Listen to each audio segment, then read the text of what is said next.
안녕하십니까. 반갑습니다. 펀드 투자상담사 강의를 맡은 백찬기입니다. 자, 자격증에 대해서 펀드 투자상담사 자격증에 대해서 전반적인 개요를 좀 설명드리고 시작하도록 할게요.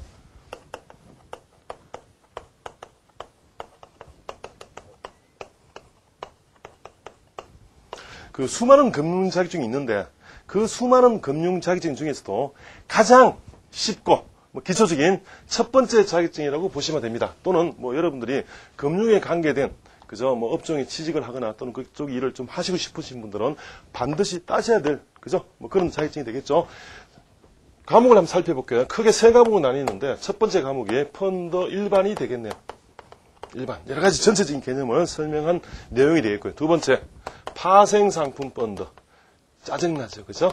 이 파생상품 펀드가 사실은 가장 기초적인 이 자격증 시험에 들어간다는 내용 자체가 사실은 좀 어려운 내용입니다. 여러분 잘 아시다시피 선물 투자 상담사, 즉 파생상품 투자 상담사에 있는 내용을 압축해서 나왔기 때문에 좀 어려울 수 있겠고요. 세 번째 부동산 펀드가 되겠네요. 어쨌든 작년까지 펀드 일반이 50점이 배점이 됐고요. 그 다음에 파생상품 25점, 부동산 25점이 됐는데 올게 들어와서 2011년도 16년에 들어와서 바뀌었습니다. 개정이 됐죠. 그죠? 펀드 일반이 60점, 파생은 그대로 25점, 부동산에서 10점이 줄어들어가지고 이렇게 바뀌었습니다. 이렇게 해서 어떻게 본다면은 파생상품 펀드는 그대로고 요것만 움직였기 때문에 작년과 시험 수준은 비슷하다고 보시면 되겠네요. 그죠? 자, 문제는 우리가 이 알아보는 가장 큰 목적이 합격을 해야 되는 거 아니야, 합격. 그죠? 카트라인이 몇 점이죠? 60점입니다. 별로 높은 것 같지는 않아요. 주관식 시험도 아니고 객관식인데 객관식의 4분의 1, 즉 사지선당 시험입니다. 우리가 이론적으로 확률적으로 두 개 중에 한 개를 안다라면 50점이 나오겠고, 그죠? 나머지 찍으면 통계학적으로 사지선당이니까 정확하게 12.5가 나오기 때문에 기분 좋게 붙을 수 있습니다. 문제는 내용도 펀드 투자 상담사 누구나 다 따는 자격증이고 내 주변에 보니까 아줌마도 따고 그죠? 금융권에 근무하는 모든 사람들이 다 따는데 막상 책을 보니까 정규 교재를 보니까 쉽지 않다는 얘기예요. 독학을 좀 해볼래도 뭔 소린지 모르겠고, 그죠? 또 이게 요약집, 문제풀이집 보냐니까 짜증나고, 그죠? 만만치 않은 것 같아요. 시간도 얼마 없는 것 같고. 그래서 제가 결론적으로 말씀드리면은 내용 자체는 펀드 일반이나 특히 파생상품 내용 자체는 전반적인 금융에 관한 모든 내용을 다 압축해서 들어왔기 때문에 내용 자체는 절대로 쉽지 않습니다. 그런데 내용은 어렵습니다만 문제 수준은 굉장히 낮다라고 보시면 돼요. 극단적으로 과거에는 거의 합격률이 초창기만 하더라도 문답 수준으로 단답식으로 해서 합격률이 90%가 넘었습니다. 단순하게 모르더라도 암기만 아마 붙을 수 있는 시험이었는데 이제 웬만큼 자격증을 땄죠, 그죠? 금융권에 근무하는 분들이. 따라서 지금은 서술용으로 많이 나옵니다. 개념을 좀 알아야 된다는 얘기야. 그래서 제가 강조하고 싶은 것은 여러분 공부하실 때 좀 즐겁게 공부하시기 위해서는, 그렇게 해서 붙기 위해서는 개념을 좀 확실하게 알고, 그 다음에, 그죠? 전부 다 암기하는 것보다는 개념만 알면은 어느 정도 최소한 합격할 수 있는 정도의, 그죠? 그 정도 알아야 될 거 아닙니까? 그죠? 그래야지 이 파생상품의 어려운 것을 좀 알지. 이걸 깊게 들어갈 필요는 없다. 단순히 암기하면 되는데 이 개념을 모르고서는 암기에도 서술용으로 문제 나오면 합격하기가 쉽지가 않습니다. 그래서 강의의 초점은 여러분들이 암기보다는 좀 이해할 수 있게끔 쉽게 그죠? 개념 위주로 좀 강의를 드리겠고, 반드시 알아야 될 것은 제가 말씀을 드릴 테니까 좀 재밌고 좀 즐겁게 공부를 하셨으면 좋겠습니다. 내용 자체는 그죠? 어려운 내용이 있습니다만은 시험 문제는 출제된다. 개념 위주로 나오기 때문에 전체적으로 강의를 한번 들으시고 문제를 풀으시고, 그죠? 그 다음에 반복을 좀 해주셨으면 되겠다. 반복. 시험에 대한 에티켓이라고 그러죠, 그죠? 몇 번? 시험 보기 전까지 최소한 3번 정도는 반복을 하신다면은 아마 무난하게 합격하시지 않을까 생각이 듭니다. 즐겁게 공부하시기 바랍니다. 아시겠죠, 그죠? 자, 시작하도록 할게요. 이제 펀드 투자 상담사에 대한 가장 기본적인 펀드 개념부터 좀 알아야 되겠네요. 첫 번째. 자, 교재 펼치지 마시고요. 이 펀드에 대한 개념을 좀 알아보자. 이 펀드가 뭐냐? 어떻게 해서 생겼고, 어떤 작용 기전이 있는 걸 좀 알아봐야 되겠다. 이렇게 한번 물어볼게요. 여러분들이 모든 사람이 동서고금을 막론하고 모든 인간들이 전부 다 부자가 되려고 할 것입니다. 그렇겠죠? 이 부자 되기 위해서는 가만히 있으면 절대로 부자가 안 됩니다. 하다못해 로또라도 사야 돼. 움직여야 될 거 아니야. 투자를 해야 되겠죠. 부자 되기 위해서 투자를 하는데 이 투자한다고 해서 우리가 로또 산다고 해서 전부 다 당첨되는 거 아니야. 거의 다 100%, 99.9%는 깡통이야. 투자 되기 위해서는 물론 수익을 바라보고 대박을 바라보고 투자를 합니다. 부자 되기 위해서. 문제는 깡통 될 수도 있으니까 위험도 있다라는 얘기예요. 그러겠죠. 그래서 수익은 많고 손실, 위험은 좀 적다라면은 부자 되는 길을 우리가 갈 수가 있는데 뭐 여러분도 알고 저도 알고 동서고금의 모든 사람이 다 알고 있는 얘기다. 그러겠죠. 그죠? 근데 문제는 위험보다는 수익에 포커스를 많이 맞춥니다. 그래서 내가 100만 원을 투자해서 한 150만 원 나오면 50만 원 버는 거 아니에요. 그죠? 그래서 옛날부터 지금까지 모든 지역의 모든 사람들이 다 투자를 합니다. 예를 한번 들어볼게요. 자, 부자 되기 위해서 A라는 친구가 어떤 뭐 주식이든 부동산이든 자산에 투자를 했어요. 투자를 하니까 어떤 A 자산이라고 합시다. A 자산에 투자를 하니까 당연히 수익이 있겠죠. 그죠? 기대하는 수익률 해봤더니 한 30이 나왔습니다. 수익만 있는 거 아니겠죠. 그죠? 손실도 있을 수 있습니다. 보니까 A 자산에 투자해서 기대하는 수익은 30이고 손실, 위험도 있겠더라. 위험을 보니까 20이다. 수익이 좀 크니까 투자를 한다는 얘기예요. 맞겠죠? A라는 개별 자산, 구체적으로 개별 자산에 뭐 주식이든 부동산이든 투자를 했습니다. 그 다음 B라는 사람도 부자 되기 위해서 B라는 자산, 개별 자산에 투자를 했어요. 보니까 한 40이 남는 것 같고 손실은 한 30이라고 가정할게요. 이렇게 해서 전부 다 부자 되기 위해서 노력을 해왔습니다. 이렇게 개그부터 지금까지 쭉 해왔는데 이 사람이 드디어 나타났어요. 마크위츠라는 인간이 나타나가지고 이 사람이 뭘 발견했냐면은 개별 자산에 뭐 A 자산이든 B 자산이든 뭐 삼성전자든 대우전자든 어떻든 간에 뭐 현대자동차든 개별 자산에 투자하지 말고 동시에 이렇게 두 개를 여러 자산에 동시에 한번 투자를 해보자 라는 것을 연구하게 됐습니다. 이 마크위츠라는 인간이. 해보니까 만약에 A하고 B라는 자산에 동시에 투자를 했어요. 그럼 수익은 얼마나 나올까요? A는 30이고 B는 40이기 때문에 A하고 B에 투자를 했더니 이 마크위츠라는 이 인간이 수익은 당연히 70이 나오더란 얘기예요. 괜찮죠? 그죠? 근데 보니까 손실은 합치니까 얼마? 50인데 실제로 한번 투자를 해보니까 50보다는 적다라는 것을 발견하게 됐습니다. 가만히 보니까 개별 자산이 아닌 여러 개별 자산에, 즉 수많은 그 자산에 동시에 분산 투자를 했더니 수익은 그대로인데 손실은, 위험은 줄어든다는 것을 발견하게 되었습니다. 당연히 부자 되기 위해서는 수익은 늘어나고 위험은 준다라면 우리가 부자 된다고 했지 않습니까? 그럼 당연히 봐봐. 이 사람 이후로, 이걸 발견한 이후로, 즉 분산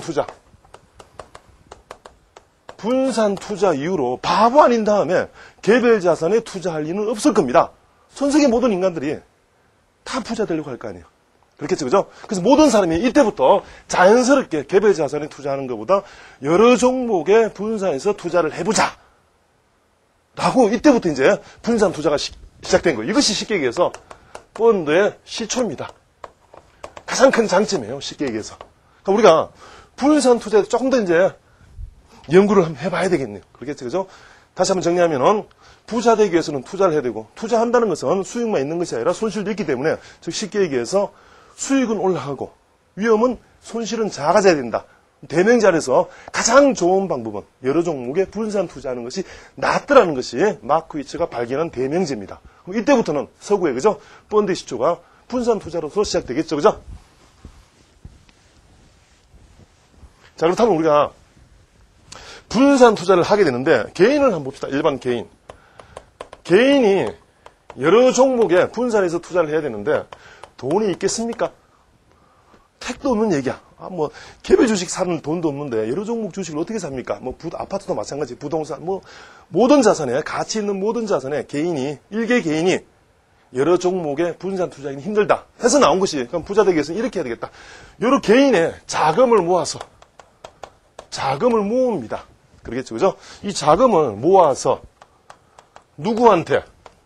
제3자, 자금된 투자자가 아니겠죠? 전문가가, 펀드 매니저가 되겠죠, 그죠? 이 전문가가 돈 되는 자산에, 이 자산은 무슨 자산입니까? 개별 자산입니까? 분산 투자입니까? 분산 투자가 되겠죠. 여러 종목에 많은 돈을 가지고 있으니까 투자해서 수익이, 물론 손실도 발생할 수 있겠죠, 그죠? 손익이라고 가정할게요. 근데 여러분 입장에서는 이익이라고 가정하는 게 낫겠죠, 그죠? 좋은 쪽으로. 어떻든 이 손익이 발생하면 이 손익은 누구한테? 개인에게 다시 분배하는 것을 우리가 펀드라고 합니다. 펀드의 가장 기본적인 개념은 여러 개인의 자금을 모아서 이것을 누가 이 돈을 가지고 제3자 전문가가 돈 되는 자산, 뭐 주식이든 부동산이든 특별 자산이든 투자를 해서 이익이 발생하겠죠. 그 이익을 누구에게? 돈을 투자한 개인들에게 나눠주는 것을 우리가 펀드의 개념이라고 한다. 아주 쉽죠. 그래서 펀드가 나온 것은 자연 발생적입니다. 여러분이 배우는 이 자격증이 왜 필요한지, 뭐 펀드 판매사가 이제 은행이나 증권사에서 막 고객한테 파는데 여러 가지를 꼬시는데 딱 한마디로 해서 부자될 수 있습니다. 개인적으로 투자하는 것보다 이것이 수익은 같더라면은 수익은 같고 손실이 적어진다라면은 부자 되는 거 아니야. 같은 손실이면 수익이 많아지는 것도 부자 되는 거. 같은 개념이 되겠죠. 그죠? 이것이 펀드의 개념이다. 조금 더 이제 시험을 해서 조금 더 들어가 볼게요. 이 펀드를 여러분 교재에서는 집합투자기구라고 합니다. 재밌죠? 이게 집합투자기구가 펀드가 되겠습니다. 구체적으로 이제 개인의 자금을 모은다고 했는데, 그죠? 이 자본주의죠. 그죠? 공산주의가 아니기 때문에 요 말은 이렇게 정의하면 할 수 있어요. 2인 이상에게 이 펀드를 사세요. 축입니다. 투자 권유하는 의미가 있습니다. 자, 구체적으로 시험 문제를 한번 내볼게요. 2명 이상에게 이 펀드 축입니다 해서 투자 권유를 했어요. 근데 자본주의 사회이기 때문에 그 중에 한 명만 돈을 낼 수도 있습니다. 한 명만 돈 내고 나머지 전부 다 안 산다. 펀드가 성립이 될까요, 안 될까요? 성립이 됩니다. 다시 할게요. 2인 이상의 펀드 성립의 첫 번째는 2명 이상에게 투자 권유를 하나 되는 거예요. 2명 이상에게 투자 권유를 해서 한 명만 돈을 내더라도 펀드는 성립이 된다는 걸 꼭 좀 기억을 하시기 바랍니다. 아시겠죠? 그죠? 많이 물어볼 수 있겠다. 하여튼 2명 이상에게 투자 권유. 그래서 그 자금을 모아서, 그죠? 제3자. 여기서 제3자라는 것은 개인이 이거 사라 저거 사라 간섭할 수 있다 없다? 없다는 얘기예요. 그죠?